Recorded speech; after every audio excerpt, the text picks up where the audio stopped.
Princess Anne took full control of Harry's trust funds over spare Counterblast, empty-handed. The Duke and Duchess of Sussex quit as senior working royals in March 2020 to earn their own money in the US, where they've signed deals with Spotify and Netflix estimated to be worth more than £100 million and $20 million with book deals spare. Princess Anne took over Prince Harry's role in the Royal Marines early last year and became its first ever female Captain General after the Duke of Sussex was stripped of his military titles. He also retains the following private patronages or presidencies: African Parks, Dolen Cymru, the Henry von Straubenzee Memorial Fund, MapAction, Rhino Conservation Botswana Charity, Sentebale and WellChild. And now most of the funds Harry is representing will be transferred to Anne to take over after the backlash following Spare. Prince William had initially been mooted to succeed the patronages from his brother after a Buckingham Palace statement insisted they be handed to working members of the royal family. Harry is also no longer patron of the London Marathon Charitable Trust.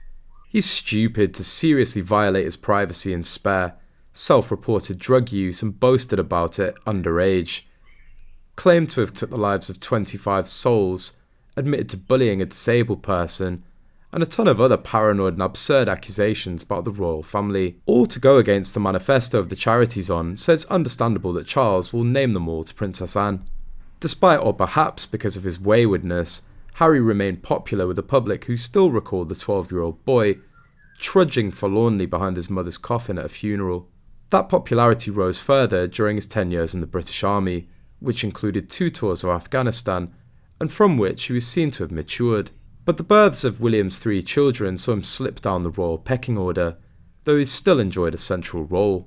Yet his unburdening since about his unhappy life as a spare has drained support in a UK currently struggling with a myriad of social and economic problems. His description of William as his arch nemesis and of an alleged physical attack by his brother adds a Shakespearean dimension of power, jealousy and vengeance to the royal soap opera. Anne is Queen Elizabeth II's second child and only daughter, known for a sharp tongue, sense of duty and ability to stay mostly scandal-free. The 72-year-old princess is not as high profile as some of the other royals, and despite being the Queen's second-born child, she's now far down the line of succession on the royal family tree.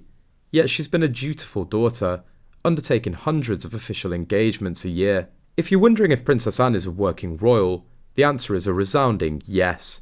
In 2021, the Princess Royal carried out 397 engagements, 2 more than her brother Charles, Coing says. This makes her the royal who carried out the largest number of engagements a year. On top of royal engagements, Anne Princess Royal has more than 300 patronages,